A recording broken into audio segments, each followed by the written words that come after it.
آپ ذرا دیکھیں عورت کو رسول اعظم صلی اللہ علیہ وسلم نے کتنا اونچا مقام عطا کیا۔ ایک عورت اگر ماں بن جاتی ہے تو جنت رسول اعظم نے اس کے قدموں کے نیچے رکھ دی۔ ایک عورت اگر بیوی ہے تو قرآن کے ذریعے حضور پیغام عطا فرما رہے ہیں کہ ان کے ساتھ اچھی طریقے سے پیش آیا کرو۔ وَعَاشِرُوهُنَّ بِالْمَعْرُوفِ هُنَّ لِبَاسٌ لَكُمْ وَأَنْتُمْ لِبَاسٌ لَهُنَّ۔ آپ اندازہ لگائیں ایک عورت اگر بیٹی ہے تو اس کی ولادت پر رسول اعظم صلی اللہ علیہ وسلم کیا فرماتے ہیں؟ آپ جانتے ہیں ایک صحابی بارگاہ رسول صلی اللہ علیہ وسلم میں حاضر آئے اور حاضر ہو کر عرض کرتے ہیں یا رسول اللہ صلی اللہ علیہ وسلم، میں نے ایک گھر دیکھا ہے جس گھر کی پوزیشن یہ ہے کہ اس کے گھر کی چھت سے لے کر کے آسمان تک نور کی ایک لکیر نظر آ رہی ہے، سرکار اس کی کیا وجہ ہوگی؟ میرے آقا ارشاد فرماتے ہیں وہاں اس کے گھر کسی بیٹی کا جنم ہوا ہوگا، آسمان سے فرشتے اس کے گھر پر سلامتی کو لے کر کے حاضر ہوئے ہیں۔ آپ اندازہ لگائیں اگر کوئی شخص اپنی ایک بیٹی کی پرورش اسلام کے اصول و ضوابط کے مطابق کرے، دو بیٹے کی پرورش اسلام کے اصول و ضوابط کے مطابق کرے، تین بیٹے کی پرورش اسلام کے اصول و ضوابط کے مطابق کرے، آقا کریم صلی اللہ علیہ وسلم فرماتے ہیں اللہ تعالیٰ ان بیٹیوں کو اپنے باپ کے لیے جہنم سے آڑ بنا دے گا اور وہ بیٹیاں اپنے باپ کو جہنم میں جانے سے بچا لیں گی۔ یہ بیٹیوں کو مرتبہ اللہ کے رسول صلی اللہ علیہ وسلم نے عطا فرمایا۔ آپ ذرا سوچیں وصال کے وقت پیغمبر رحمت صلی اللہ علیہ وسلم کی زبان اقدس پر کس کی فکر بول رہی تھی؟ رسول اعظم کی زبان پر عورتوں سے متعلق یہ ارشاد موجود تھا کہ یہ تمہارے ماتحت ہیں، ان کا خیال کرنا، ان کے ساتھ اچھا سلوک کرنا۔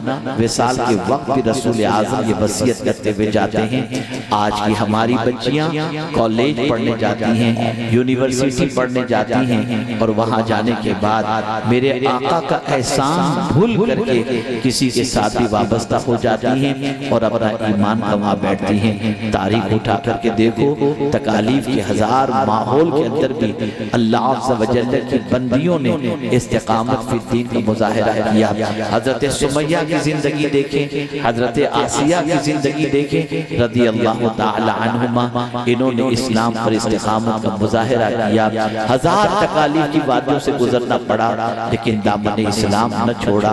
آج چند لمحوں کی محبت کے اندر عورتیں نہ جانے اپنا ایمان دیتی ہوئی نظر آتی ہیں اور برباد بھی ہوتی ہوئی نظر آتی ہیں۔ یہ بھول جاتی ہیں یہ دنیا پرماننٹ رہنے کی جگہ نہیں، ایک جگہ ہے جہاں مرنے کے بعد جانا ہے، وہ قبر ہے اور آخرت میں رب قدیر کی بارگاہ میں حساب دینا ہے۔ اس لیے اس چیز کی ضرورت ہے کہ اپنی سوچ کو بدلو، اپنی فکر کو بدلو۔ اے میری قوم کی بچیوں ذرا سوچو تو صحیح، کیا حضور سے بڑھ کر کے بھی کسی انسان کا احسان تمہارے اوپر ہے؟ میرے آقا صلی اللہ علیہ وسلم نے زمین کے اندر دفن کی جانے والی بچیوں کو بچانے کا ایک مشن شروع کیا اور رسول اعظم صلی اللہ علیہ وسلم نے بچیوں کو حیات عطا فرمانے کے سلسلے میں، زندگی دینے کے سلسلے میں، زندہ رکھنے کے سلسلے میں ماں باپ کو بشارتیں عطا فرمائیں۔ لیکن ہماری بچیاں آج بھول گئی، ہماری بچیاں آج فراموش کر گئیں آقا کے احسان کو۔ کس بنیاد پر تم کسی سے محبت کرتی ہو؟ کس وجہ سے کسی لڑکے کو دل دے بیٹھتی ہو؟ کیا اس کی خوبصورتی کی بنیاد پر، اس کے مال کی بنیاد پر، اس کے حسن و جمال کی بنیاد پر؟ میں آپ سے پوچھنا چاہتا ہوں ذرا مجھے یہ تو بتاؤ کیا میرے آقا سے بڑھ کر کے بھی کوئی حسین ہے؟ حضور کتنے حسین تھے، مردوں سے بھی مخاطب ہوں، آپ بھی توجہ چاہوں گا، آپ کی بھی توجہ چاہوں گا۔ ادھر ادھر دل نہ دے بیٹھو، لڑکے لڑکیوں کو دل دے رہے ہیں، لڑکیاں لڑکے کو دل دے رہی ہیں۔ ماحول کتنا بگڑ گیا، کل تک جو ماں باپ اپنی بچی کی آوارگی کے اوپر پریشان ہوتے تھے، رات کی نیندیں اڑ جاتی تھی، آج بچیوں کی آوارگی کے اندر ماں باپ کا سپورٹ نظر آتا ہے، بچوں کی آوارگی میں ماں باپ کا سپورٹ نظر آتا ہے۔ آئیے میں آپ کو سمجھاتا ہوا چلوں حضور کی محبت کیسی تھی۔ آج جو سب سے بڑی غلطی ہماری ہو رہی ہے وہ یہ ہے کہ ہم گھروں میں حضور صلی اللہ علیہ وسلم کی عظمت نہیں بتاتے، ہم گھروں کے اندر اپنے بچوں کے سامنے آقا کی سیرت پیش نہیں کرتے۔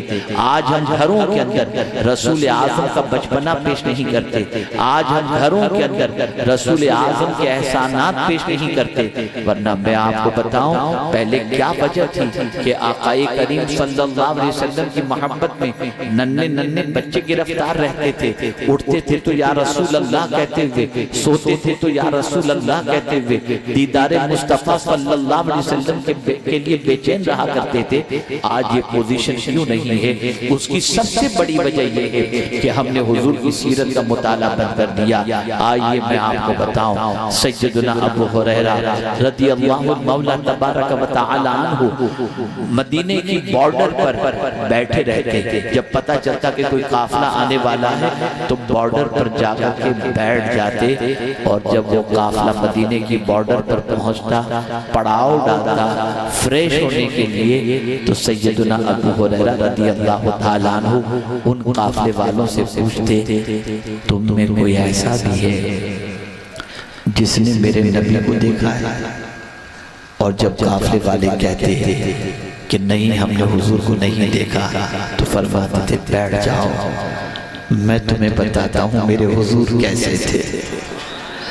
اور پھر حضور صلی اللہ علیہ وسلم کے رخ زیبا کا تذکرہ، آپ کی ابرو کا تذکرہ، آپ کی آنکھوں کا تذکرہ، آپ کی لمحہ مبارک کا تذکرہ، آپ کی دست کرم کا تذکرہ، اس طریقے سے آنے والوں کے سامنے حضرت ابو ہریرہ رضی اللہ تعالیٰ عنہ کرتے کہ مجمع والے قافلے والے چیخ اٹھتے اور کہتے کہ کاش ہماری آنکھوں نے اس رسول کی زیارت کر لی ہوتی۔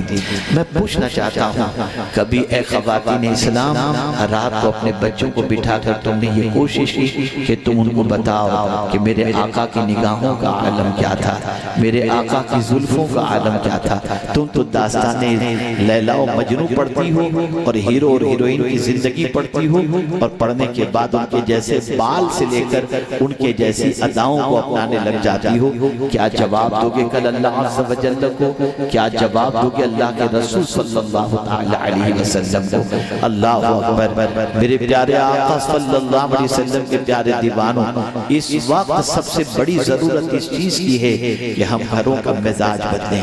یوٹیوب پر ٹائم ویسٹ کرنے کی بجائے ہم رسول اعظم صلی اللہ علیہ وسلم کی سیرت اپنے گھر کے اندر اپنے بچوں کو پڑھ کر کے سنائیں، تاکہ بچوں کے دلوں میں آقا کریم صلی اللہ علیہ وسلم کی عظمت پیدا ہو۔ آپ جانتے ہیں مائیں اس طریقے سے حضور کی عظمتیں اپنے بچوں کے سینے میں بٹھاتی تھی کہ اللہ اکبر، ایک ماں نے اپنے بچے سے فرمایا بیٹے جب تکلیف ہو تو حضور کو پکارا کرو، اٹھتے بیٹھتے رسول اعظم کا نام لیا کرو۔ بچے نے ماں کی نصیحت کو سننے کے بعد اپنے گھر کے دروازے پر بیٹھ کر اللہ کے رسول صلی اللہ علیہ وسلم کا نام لے رہا ہے، ذکر کر رہا ہے۔ ایک دشمن رسول کا گزر وہاں سے ہوتا ہے، اور اس نے جب حضور کا تذکرہ ننھے سے بچے کی زبان سے سنا، بچے کو مارنا شروع کیا۔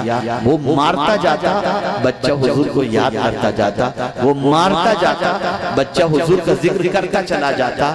مارتے مارتے وہ تھک گیا، لیکن اس کے بعد وہ چلا گیا۔ تو بچہ اپنے گھر کے اندر جب داخل ہوا تو ماں نے چہرے کو دیکھا تو چہرہ سجا ہوا تھا۔ ماں نے پوچھا میرے لگتے جگر، کس نے تجھے زد و کوب کیا؟ کس نے اس طریقے سے تجھے مارا کہ تیرا چہرے پر ورم نظر آ رہا ہے؟